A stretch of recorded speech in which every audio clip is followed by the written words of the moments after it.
വെറും 2400 കോടി മുടക്കി 10,000 കോടിയിലധികം രൂപ ലാഭമെടുത്ത് അദാനി വിഴിഞ്ഞം തുറമുഖം മറിച്ചു വിൽക്കുകയാണ്. കേരള രാഷ്ട്രീയത്തെ ഉലയ്ക്കുന്ന വിവാദം.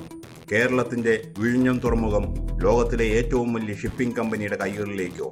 അദാനി നടത്തിയത് രഹസ്യ നീക്കങ്ങളോ? എന്താണ് സംഭവിച്ചത്? കേരളത്തിന്റെ വികസന സ്വപ്നങ്ങൾക്ക് ചിറക് നൽകിയ വിഴിഞ്ഞം അന്താരാഷ്ട്ര തുറമുഖം ഇപ്പോൾ വലിയൊരു വിവാദ ചുഴിയിലാണ്. വിഴിഞ്ഞം തുറമുഖം അദാനി ഗ്രൂപ്പ് മറിച്ചു വിൽക്കാൻ നോക്കുകയാണോ എന്ന ചോദ്യമാണ് ഇപ്പോൾ കേരളത്തിലുടനീളം ഉയരുന്നത്. വിഷയം ഇതാണ്: വിഴിഞ്ഞം പോർട്ട് നടത്തിപ്പിനായി അദാനി രൂപീകരിച്ച കമ്പനിയുടെ 49% ഓഹരികൾ ലോകത്തെ ഏറ്റവും വലിയ ഷിപ്പിംഗ് കമ്പനിയായ MSCയുടെ ടെർമിനൽ വിഭാഗത്തിന് കൈമാറാൻ ധാരണയായിരിക്കുന്നു. ഈ വാർത്ത പുറത്തു വന്നതോടെ കേരള രാഷ്ട്രീയം ചൂടുപിടിച്ചു കഴിഞ്ഞു. മുഖ്യമന്ത്രിയും പ്രതിപക്ഷ നേതാവും അദാനി ഗ്രൂപ്പും ഇതിനോടകം തന്നെ ഈ വിഷയത്തിൽ തങ്ങളുടെ നിലപാടുകൾ വ്യക്തമാക്കി രംഗത്തെത്തിയിട്ടുണ്ട്. ഈ ഒരൊറ്റ ഇടപാടിലൂടെ അദാനി ഗ്രൂപ്പ് വലിയ ലാഭമുണ്ടാക്കുന്നു എന്നാണ് പ്രധാന ആരോപണം. എന്നാൽ വിഴിഞ്ഞത്തെ ഒരു ആഗോള ഹബ്ബാക്കി മാറ്റാനുള്ള തന്ത്രപരമായ നീക്കമാണിതെന്നാണ് മറുപക്ഷം പറയുന്നത്. എന്താണ് ഇതിന്റെ പിന്നിലെ യാഥാർത്ഥ്യം? നമുക്ക് ആദ്യം തന്നെ കാര്യങ്ങൾ ലളിതമായി മനസ്സിലാക്കാം. ഇവിടെ വിഴിഞ്ഞം തുറമുഖമോ അതിന്റെ ഭൂമിയോ അല്ല വിൽക്കുന്നത്. തുറമുഖം പൂർണ്ണമായും കേരള സർക്കാരിന്റെ ഉടമസ്ഥതയിൽ തന്നെയാണ്. പിന്നെ എന്താണ് വിൽക്കുന്നത്? ഈ തുറമുഖം നിർമ്മിക്കാനും അത് നടത്താനുമായി അദാനി ഗ്രൂപ്പ് ഒരു സബ്സിഡിയറി കമ്പനി രൂപീകരിച്ചിരുന്നു. അതിന്റെ പേരാണ് അദാനി വിഴിഞ്ഞം പോർട്ട് പ്രൈവറ്റ് ലിമിറ്റഡ്.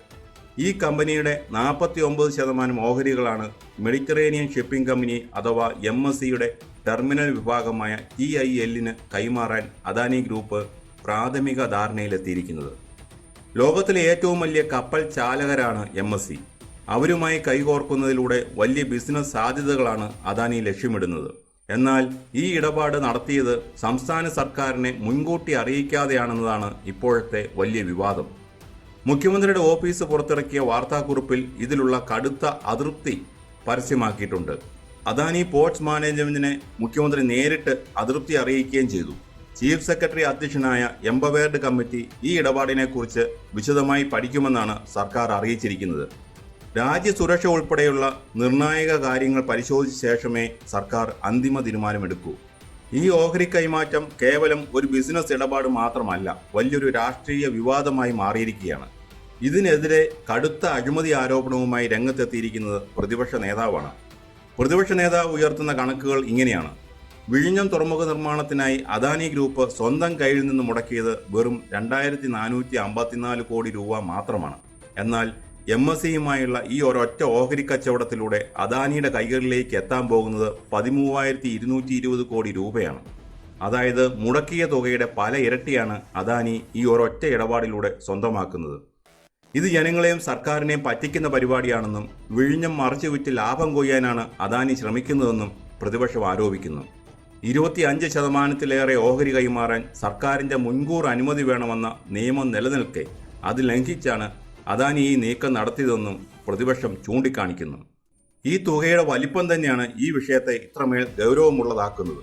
സർക്കാർ ഭൂമിയും പൊതുപണവും ഉപയോഗിച്ച് നിർമ്മിച്ച ഒരു പദ്ധതിയിൽ നിന്ന് ഒരു സ്വകാര്യ കമ്പനി ഇത്ര വലിയ ലാഭം കൊയ്യുമ്പോൾ അത് സ്വാഭാവികമായും ചോദ്യം ചെയ്യപ്പെടും. ഇനി ഈ വിഷയത്തിന്റെ മറുവശം പരിശോധിക്കാം. അദാനി ഗ്രൂപ്പ് ഇതിന് നൽകുന്ന വിശദീകരണം എന്താണ്? അവർ പറയുന്നത് തങ്ങൾ യാതൊരുവിധ കരാർ ലംഘനവും നടത്തിയിട്ടില്ലെന്നാണ്.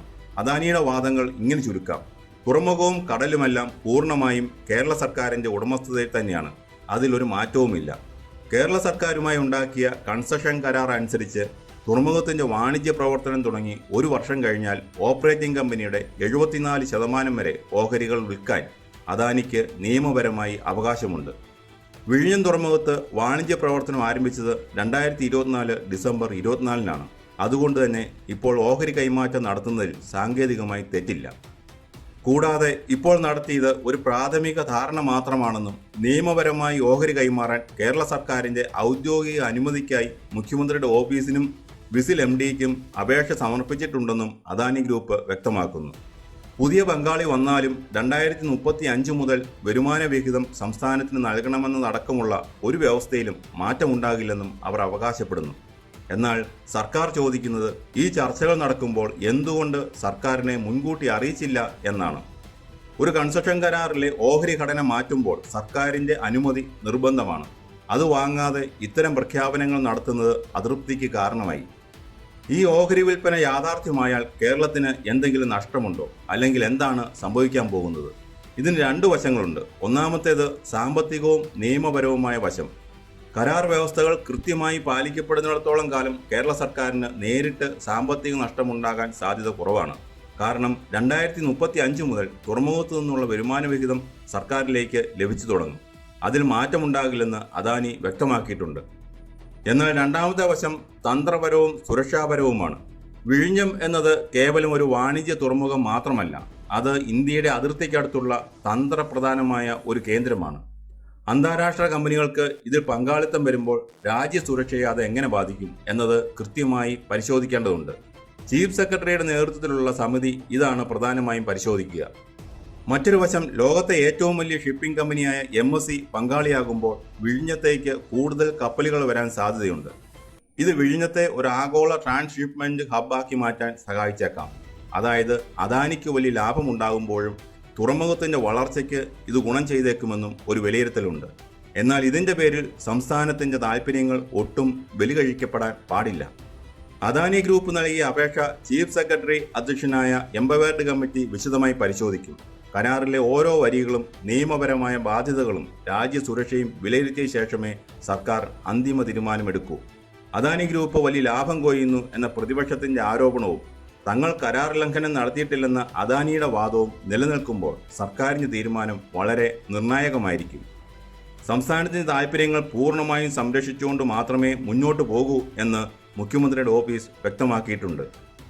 വിഴിഞ്ഞം തുറമുഖം കേരളത്തിന്റെ വികസന കുതിപ്പിന് കാരണമാകുമോ, അതോ വലിയൊരു കോർപ്പറേറ്റ് കച്ചവടത്തിന്റെ വേദിയായി മാറുമോ എന്ന് വരും ദിവസങ്ങളിൽ നമുക്കറിയാം.